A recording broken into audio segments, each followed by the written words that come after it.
ನಮಸ್ಕಾರ ವೀಕ್ಷಕರೇ, ಆಯ್ಕೆ ನ್ಯೂಸ್ಗೆ ಸ್ವಾಗತ. ಬಸವಕಲ್ಯಾಣ ತಾಲೂಕಿನ ಹಳ್ಳಿ ಗ್ರಾಮದಲ್ಲಿ ಡಾಕ್ಟರ್ ಬಾಬಾ ಸಾಹೇಬ್ ಅಂಬೇಡ್ಕರ್ ಅವರ ಮಹಾಪರಿನಿರ್ವಾಣ ದಿನವನ್ನು ಡಿಸೆಂಬರ್ 6ರಂದು ಆಚರಿಸಲಾಯಿತು. ಸಾಮಾಜಿಕ ಪ್ರಜ್ಞೆಯುಳ್ಳ ವಿಶಾಲ್ ಗಾಯಕ್ವಾಡ್ ಅವರ ನೇತೃತ್ವದಲ್ಲಿ ಕ್ಯಾಂಡಲ್ ರ್ಯಾಲಿ ಆಯೋಜಿಸಿದ್ರು. ಅದೇ ಸಮಯದಲ್ಲಿ ಸಮಾಜದ ಮುಖಂಡರಾದ ಇಂದ್ರಜಿತ್ ಗಾಯಕ್ವಾಡ್, ಸುಭಾಷ್ ಗಾಯಕ್ವಾಡ್ ಹಾಗೂ ಕಾರ್ಯಕರ್ತ ತುಕಾರಾಮ್ ಗಾಯಕ್ವಾಡ್, ರತ್ನದೀಪ್ ಗಾಯಕ್ವಾಡ್, ಗಣೇಶ್ ಗಾಯಕ್ವಾಡ್, ರೋಹಿತ್ ಗಾಯಕ್ವಾಡ್, ಸಿದ್ಧಾರ್ಥ್ ಸೂರ್ಯವಂಶಿ ಹಾಗೂ ಹಳ್ಳಿ ಗ್ರಾಮದ ವೆಂಕಟ್ ದಾಸರೆ, ಅನಿಲ್ ಪಾಟೀಲ್, ಮಾರುತಿ ದಾಸರೆ, ವಿಶಾಲ್ ಗಾಯಕ್ವಾಡ್ ಹಾಗೂ ಹಳ್ಳಿ ಗ್ರಾಮದ ಎಲ್ಲ ನಾಗರಿಕರು ಹಾಗೂ ಮಹಿಳಾ ಮಂಡಳಿಯವರು ಹೆಚ್ಚಿನ ಸಂಖ್ಯೆಯಲ್ಲಿ ಉಪಸ್ಥಿತರಿದ್ದರು.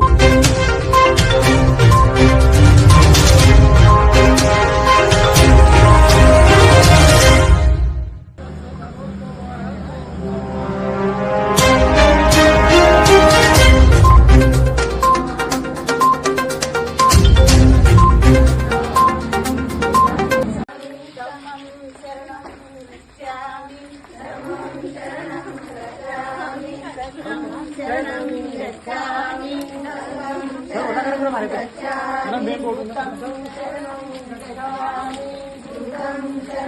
गच्छामि.